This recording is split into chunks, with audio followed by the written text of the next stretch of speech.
Now joining us here on GTC, Lisa Meldrum, the head teaching professional at Royal Montreal, as well, Canadian Golf Hall of Famer. Lisa, welcome back to Golf Talk Canada. Thanks, Adam. Thanks for having me on today.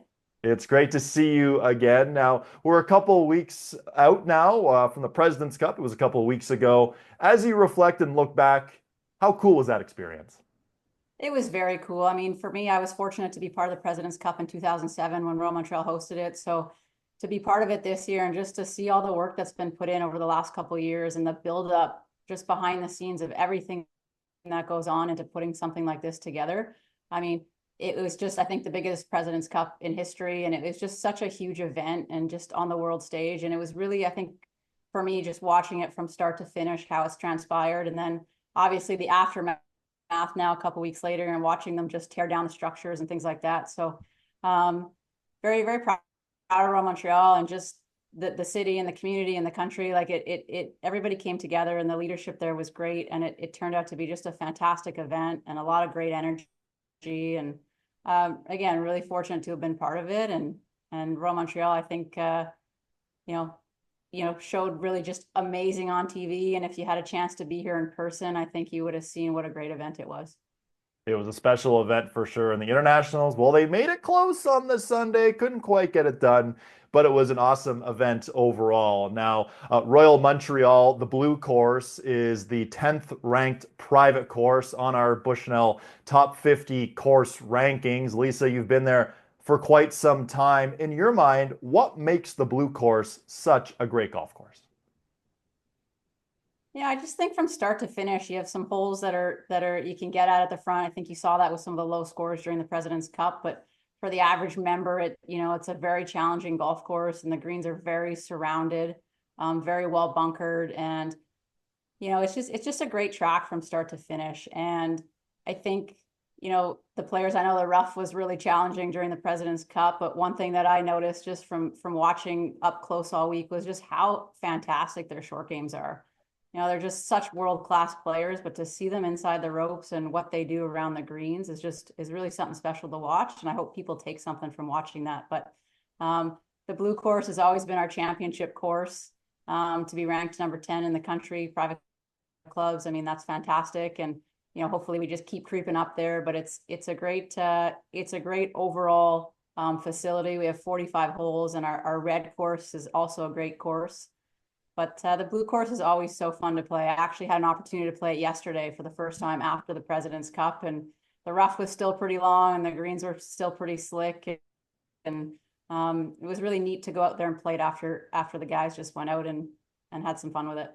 I can only imagine. Now, is there a signature hole at Royal Montreal in your mind? I think over the years, our signature hole has always been the 16th hole.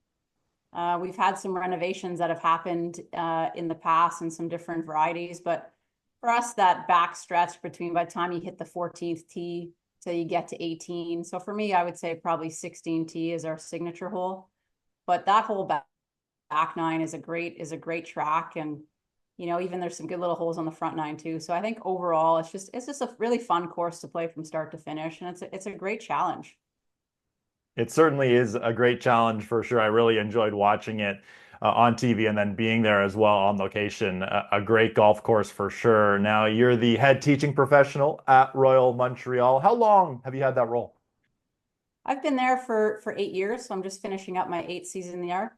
I grew up there as a junior member and then went on my way and as you know, competed professionally and did some different things and didn't initially get right into teaching, but it was something that I was passionate about and wanted to help others. And, got an opportunity to actually come back to Royal Montreal as an instructor role. And I've worked my way into the position I have today. And it's really wonderful. Like I said, it's always, of all the places in Canada and that I've visited, one thing about Royal Montreal is it's just a great community of people.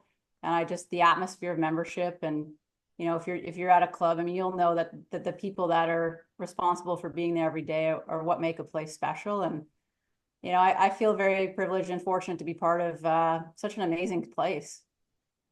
That's very well said. Now, people tuning in, we're heading into off-season golf for most people in Canada anyway, those who don't go to Florida, South, that sort of thing. But people are always looking for that quick tip, looking to just get a little better, do you have any sort of generic advice for anyone tuning in to try to hone their game a little bit during the off season so they can have the best season of their career come next year?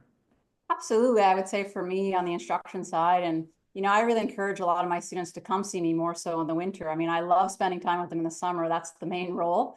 But, they're on the golf course, they're playing. The off season is really a time to look at, your blueprint and what you do. And if you do want to get better to try and achieve those things. And we've come such a long way with technology inside that, even as an instructor, like being inside and teaching is fun because you have everything there. And I think the learning curve is just that much stronger in the winter because you're not so focused on the outcome.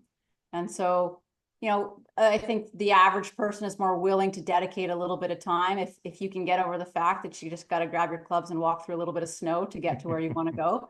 I think once you have that mentality that you've got a great 4 to 6 months in the wintertime to really improve your game and be ready to play. And with that, even just spending time hitting balls in the winter or working on your chipping, working on your putting, whatever you can do to help you start that calendar year in May and not take 2 months to get you into the season. So I think there's a huge opportunity for in the wintertime for people to get better. And, I love working with people in the winter and almost to the point now where I'm, as busy or if not busier in the winter, and I get more demand in the winter than in the summertime. So it's great. In the wintertime, it's a better time to make a bigger change, right? Maybe it's your grip, maybe it's something that's a way bigger change than trying to adjust in season where you're playing too much golf swing instead of golf, where you have the chance in the winter to make a bigger fundamental change in your golf swing.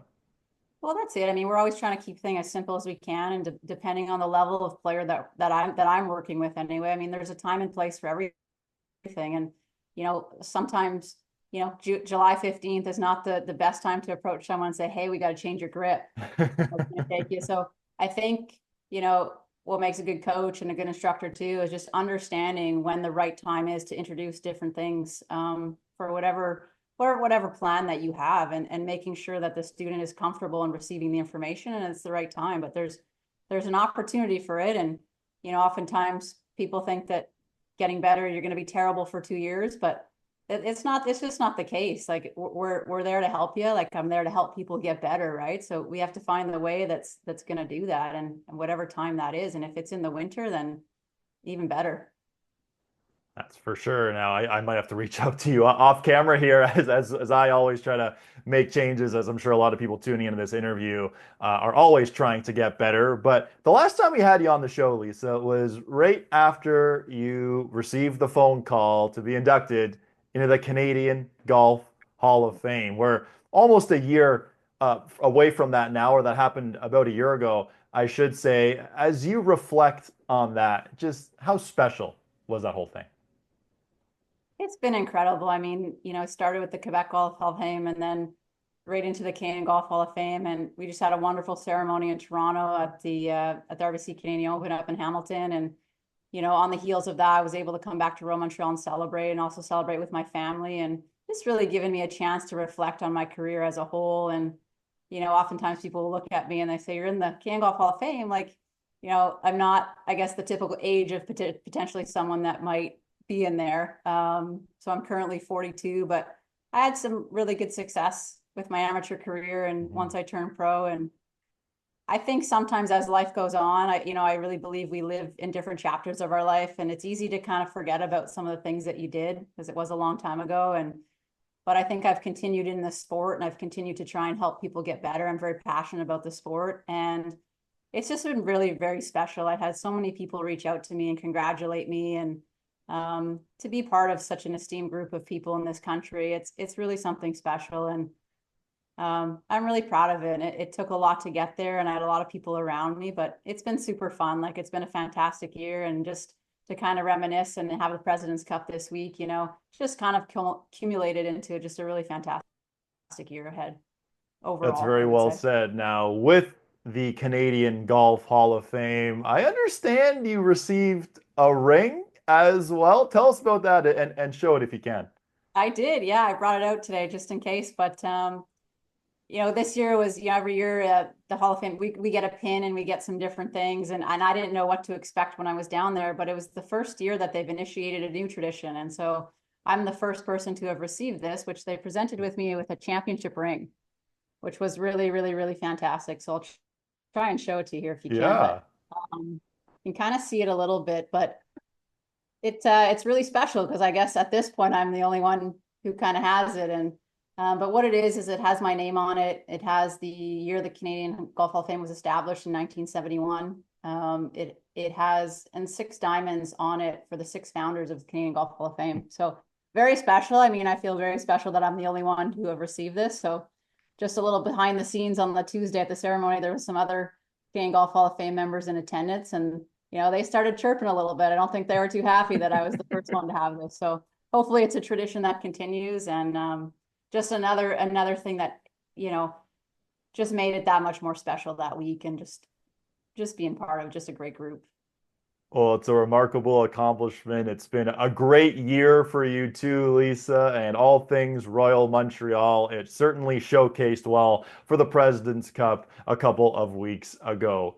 Thanks so much for joining us today, Lisa. Congratulations on all the success you've had, and we'll have you on again soon. Thanks, Adam. If you need help with your golf game, call me. I might have to take you up on that. Thanks, Lisa. Have a great weekend.